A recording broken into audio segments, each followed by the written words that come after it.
আসসালামু আলাইকুম ওয়া রাহমাতুল্লাহি ওয়া বারাকাতুহু। প্রিয় ভাইরা, অনেক দিন পর আজকে জুমা ইমামতিতে কারবালার আলোচনা করলাম।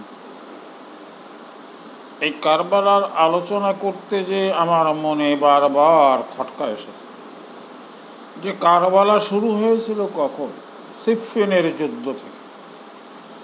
যে যুদ্ধে মুআবিয়া ছিল এক পক্ষে, হযরত আলী রাদিয়াল্লাহু তাআলা আনহু ছিলেন অন্য পক্ষে। ওই সিফফিনের যুদ্ধে দেখা গেছে যে মুআবিয়ার পক্ষে যে সাহাবী, তা আলী রাদিয়াল্লাহু তাআলা আনহুর পক্ষের দ্বিগুণ তিনগুণ। অর্থাৎ আলী রাদিয়াল্লাহু তাআলা আনহুর পক্ষে তখন সাহাবীরা কম ছিল। এই যুদ্ধে বলা হয়ে থাকে 70,000 সাহাবী শহীদ হয়ে গেছে।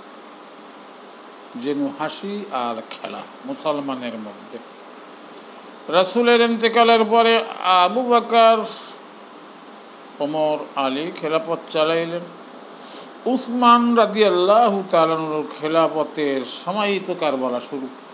উসমান রাদিয়াল্লাহু তাআলা আনহুকে একদল সাহাবী ছুটিয়ে কোরআন সহ মারি ফেলেছে। তার নেতৃত্ব দিয়েছিল হযরত আবু বকর রাদিয়াল্লাহু তাআলা আনহুর ছেলে আব্দুর রহমান। হাজার হাজার সাহাবী সেই উসমান শহীদে জড়িত ছিল। কারবালা কোথা থেকে শুরু হলো?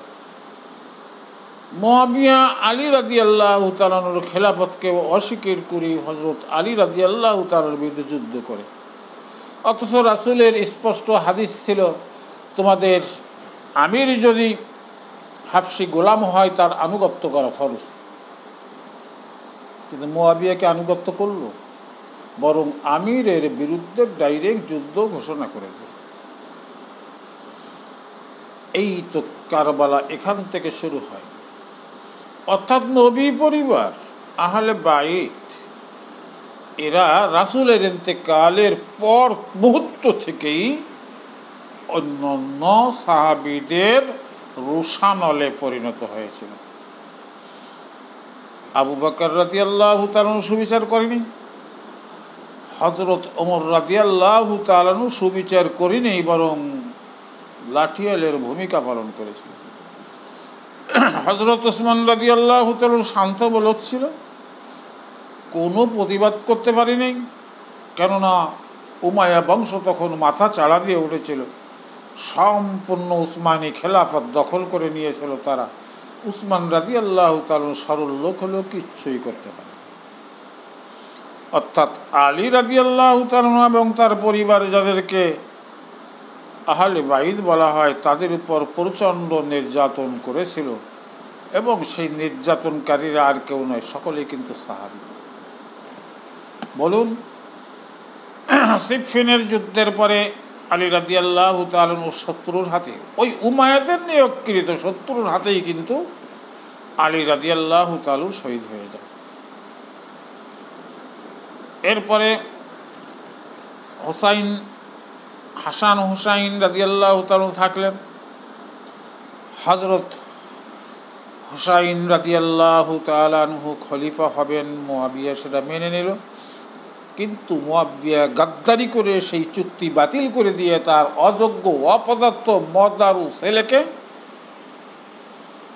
খলিফা নির্বাচন করলেন। এ হলো সাহাবী। আমরা রাদিয়াল্লাহু তাআলা আনহু না বলে পারি না। বাংলাদেশের 99% আলেম যদি বলে রাদিয়াল্লাহু তাআলা, আমি তাকে রাদিয়াল্লাহু তাআলা বলি না, কখনো বলবো।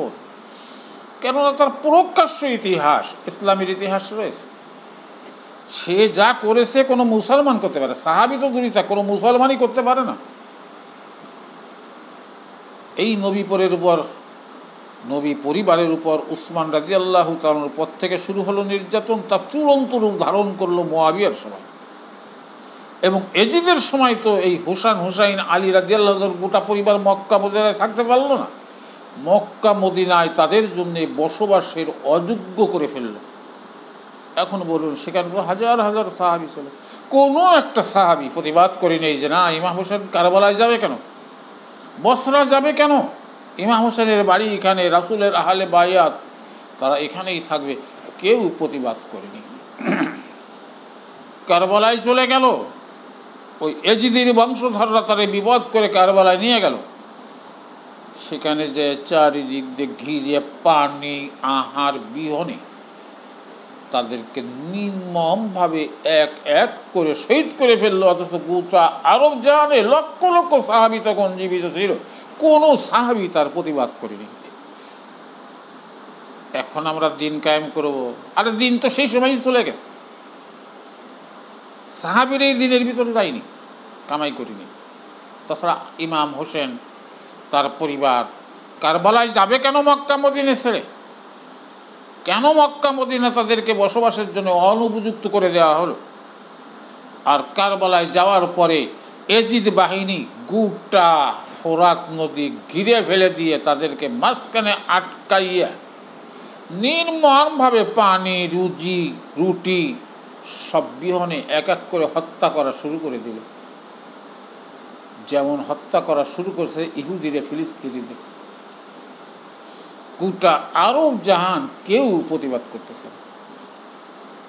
আরব জাহানে বড় বড় রাষ্ট্র আছে যারা প্রতিবাদ করলে, খালি মুখ দিয়ে প্রতিবাদ করলে ইসরায়েল যুদ্ধ থামাই দেবে, দুটো রাষ্ট্র মেনে নিতে বাধ্য হবে। অথচ একটা আরব দেশ, সৌদি বলেন, মিশর বলেন, আমিরাত বলেন, কাতার বলেন, দোহা বলেন, জর্ডান বলেন, কেউ ফিলিস্তিনিদের হত্যা 40,000 মানুষ মেরে ফেলা দিছে। আজকে রিপোর্টে আসছে 1.5 লক্ষ মানুষ মেরে ফেলা দিছে, কিন্তু আরব জাহানের মানুষ কোনো প্রতিবাদ করেনি। শিশুরা, ফিলিস্তিনি শিশুরা ঘাস খাচ্ছে, ধুলো ঝাড়িয়ে ঝাড়িয়ে ঘাস তুলে সেটা চাবাই খাচ্ছে। একটু পানি বিহনে শত শত শিশু মারা যাচ্ছে, খাদ্য বিহনে মারা যাচ্ছে। আর আরবের শায়েকরা যে খাদ্য নষ্ট করতেছে প্রতিদিনে, গোটা ফিলিস্তিনির মানুষের 1 মাসের খাবার হয়ে যাবে। কিন্তু ফিলিস্তিনিরা যেন মানুষ নয়। হযরত ইমাম হোসেনকে যেমন হত্যা করলো, একটা আরব জাহানের মানুষ কেউ প্রতিবাদ করলো, তেমনি ফিলিস্তিনিদের হত্যা করতেছে একটা আরব জাহানের মানুষ প্রতিবাদ করেনি। কেন? মুসলমান ছিল না। ইমাম হোসেনের সময় মুসলমান ছিল না, তারা তো কেউ প্রতিবাদ করেনি।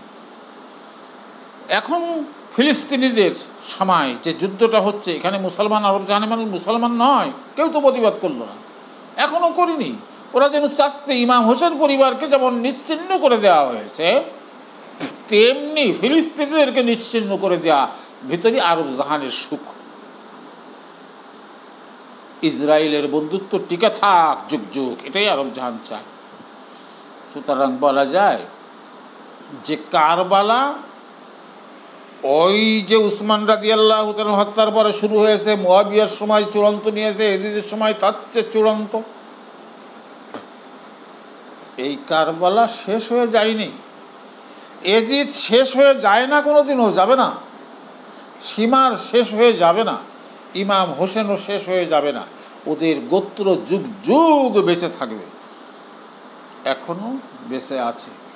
সেই কারবালার যুদ্ধের সাথে আপনি 100% ইসলামের ইতিহাস দিয়ে তুলনা করেন, ওই কারবালার যুদ্ধের সাথে এই ফিলিস্তিনিদের যুদ্ধের 100% মিল আছে। কারবালার যুদ্ধ হয়েছিল সত্যকে প্রতিষ্ঠা করার লড়াই। শিখরা বলে থাকে যে শির দেগা নেহি দেগা আমামা, আরে মাথা দিয়ে দিতে পারি কিন্তু গর্দান, পাগড়ি দেব না। গর্দান দিয়ে দেব কিন্তু পাগড়ি দেব না। ইমাম হোসেন তাই বলেছে যে আমার জীবন দিয়ে দিতে পারি, আমার গোটা পরিবারের জীবনকে নিশ্চিহ্ন করে দিতে পারি, কিন্তু বাতিলের সাথে কখনো আমি আপোষ করব না। এখন ফিলিস্তিনিরাও তাই। গোটা আরব জাহান ইহুদিদের বন্ধু, গোটা পৃথিবী ইহুদিদের বন্ধু, কিন্তু একমাত্র ফিলিস্তিনিরা বলছে যে জীবন চলে যেতে পারে, কিন্তু আমরা আমাদের সম্মান, ইজ্জত, এটা আমরা বিলীন হতে দেব না। যুদ্ধ করতে হবে। কারবালায় যেমন ইমাম হোসেন যুদ্ধ করেছেন, একে একে মারা গেছে, কেউ সাহায্য করেনি। আমরা ওই রকম একে একে মারা গেলেও আমরা ফিলিস্তিনিরা ইহুদিদের সাথে বর্ষতা স্বীকার করব না। সুতরাং কারবালা চলছে, ওটার থেকে শুরু হয়ে এখন ফিলিস্তিনিদের কাছে কারবালা চলছে, কাশ্মীরে কারবালা চলছে, চেচনিয়া বসনিয়ায় কারবালা চলছে। কিন্তু মুসলমানরা হা করে তাকায় আছে। যখন ইমাম হোসেন মারা যায় যেভাবে তাকাইছিল, কোনো প্রতিবাদ করেনি। এখনো ফিলিস্তিনিরা মারা যাচ্ছে পাখির মতো, কেউ প্রতিবাদ করছে না। অথচ আমরা একেবারে মুসলমান, আমাদের জন্য জান্নাত আল্লাহ একেবারে রেডি করে রেখেছে, খালি মরা আর জান্নাতে যাওয়া। এইগুলা ভণ্ডামি, এইগুলা কুচক্রি, এইগুলা ষড়যন্ত্র করে আল্লাহর কাছে কেউ পার পাবে না। সুতরাং কারবালার শিক্ষা হলো আমাদের হক প্রতিষ্ঠা করতে যাইয়া যদি নিজের কুরবান হয়ে যায় জীবন, তাতেও রাজি, কিন্তু হক প্রতিষ্ঠা করব, যে কাজটা ফিলিস্তিনিরা বর্তমান করেছে। আল্লাহ পাক আমাদের সকলকে বোঝার তৌফিক দিক। ও আখিরি দাওয়ানা আলহামদুলিল্লাহি রাব্বিল আলামিন। আসসালামু আলাইকুম ওয়া রাহমাতুল্লাহ।